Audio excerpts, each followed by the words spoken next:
Je note ceci maintenant, sans bien savoir pourquoi en ce point de mon récit.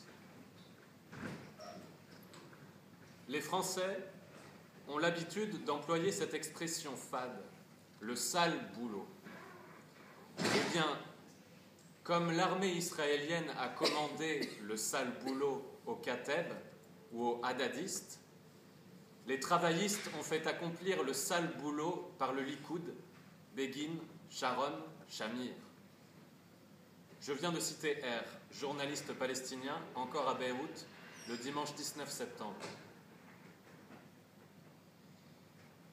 Au milieu, auprès d'elle, de toutes les victimes torturées, mon esprit ne peut se défaire de cette vision invisible. Le tortionnaire, comment était-il? Qui était-il? Je le vois et je ne le vois pas. Il me crève les yeux et il n'aura jamais d'autre forme que celle que dessinent les poses, postures, gestes grotesques des morts, travaillés au soleil par des nuées de mouches.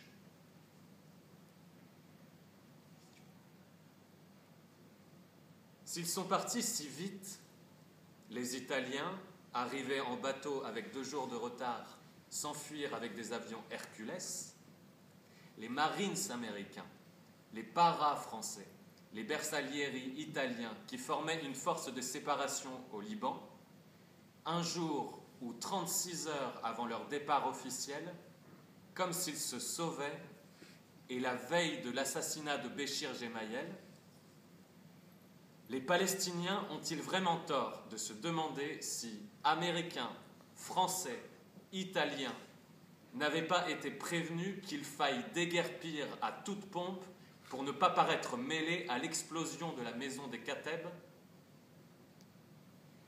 C'est qu'ils sont partis bien vite et bien tôt. Israël se vante et vante son efficacité au combat, la préparation de ses engagements, son habileté à mettre à profit les circonstances, à faire naître ces circonstances.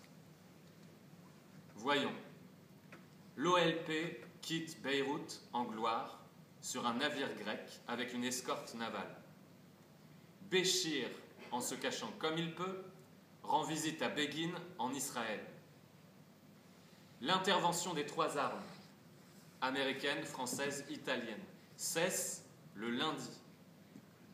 Mardi, Béchir est assassiné. Sahal entre à Beyrouth-Ouest le mercredi matin.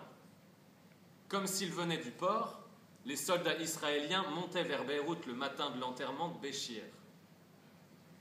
Du 8e étage de ma maison, avec une jumelle, je les vis arriver en file indienne, une seule file.